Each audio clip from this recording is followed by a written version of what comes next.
بسم اللہ الرحمن الرحیم۔ معزز خواتین حضرات، السلام علیکم ورحمۃ اللہ وبرکاتہ۔ جس طرح ہر پھول کی اپنی ایک خوشبو ہے، ہر پھل کا اپنا ایک ذائقہ ہے، ہر انسان کا اپنا ایک مزاج ہے، بالکل اسی طرح امام الانبیاء محمد رسول اللہ صلی اللہ علیہ وآلہ وسلم کی ازواج مطہرات اور ہماری مائیں، ان کے اپنے اپنے اعزازات ہیں۔ آج کا ہمارا حدیث کا موضوع سیدہ ام سلمہ رضی اللہ تعالی عنہا، جو آقا علیہ الصلوۃ والسلام کی زوجہ محترمہ ہیں، ہماری ماں ہیں، ان کا ایک منفرد اعزاز۔ مشکوٰۃ المصابیح کتاب النکاح باب ہے بیویوں کی باری مقرر کرنے کا، 3247ویں حدیث کتاب میں اور چھٹی ہے باب میں۔ عبارت سماعت فرمائیے گا۔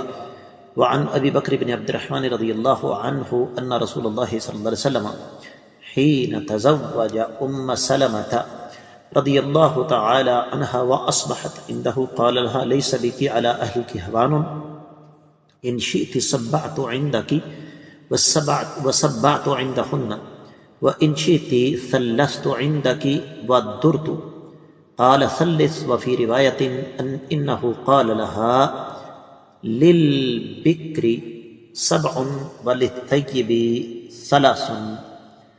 معزز خواتین و حضرات، یہ حدیث صحیح مسلم میں ہے، اور صحیح مسلم کا حوالہ تفصیلی نوٹ فرمائیے گا۔ کتاب الرضاع 12واں باب کہ باکرہ اور طیبہ کے پاس زفاف کے بعد شوہر کتنی دیر تک، کتنے ایام قیام کرے گا۔ ترجمے کی طرف بڑھتے ہیں۔ سیدنا عبد الرحمن بن ابی بکر رضی اللہ تعالیٰ عنہ روایت کرتے ہیں کہ اللہ کے نبی صلی اللہ علیہ وسلم نے جب سیدہ ام سلمہ رضی اللہ تعالیٰ عنہ سے نکاح کیا تو آپ ان کے پاس اقامت گزین ہوئیں، تو آپ نے فرمایا تمہاری عزت، تمہارا احترام میرے نزدیک کچھ کم نہیں ہے، اگر تم چاہو تو میں 7 راتیں آپ کے ہاں قیام کرتا ہوں، لیکن پھر مجھے دوسری بیویوں کے ہاں بھی 7 راتیں بسر کرنا ہوں گی، اور اگر تم پسند کرو تو میں تمہارے ہاں 3 دن رہتا ہوں، 3 راتیں، پھر باری شروع کروں گا۔ تو سیدہ ام سلمہ رضی اللہ تعالی عنہا نے فرمایا کہ آپ 3 راتیں میرے ساتھ رہیں۔ اس کے بعد آقا علیہ الصلوۃ والسلام نے فرمایا کہ کنواری کا حق 7 راتیں اور طلاق یافتہ یا بیوہ کا حق 3 راتیں ہے۔ معزز خواتین و حضرات، یہ حدیث ویسے تو اپنی وضاحت بذات خود کر رہی ہے، لیکن چونکہ ایک ذمہ داری ہے، اس لیے 2-3 موٹی موٹی باتیں آپ کی خدمت میں رکھ دیتا ہوں۔ سب سے پہلی بات جو اس حدیث مبارکہ سے ہمیں معلوم ہوتی ہے وہ یہ کہ سیدہ ام سلمہ رضی اللہ تعالی عنہا، ان کے بارے میں بہت کم لوگوں کو پتہ ہے کہ ان کے شوہر ابو سلمہ تھے، اور دونوں کا آپس میں پیار اس قسم کا تھا کہ لوگ مثالیں دیا کرتے تھے۔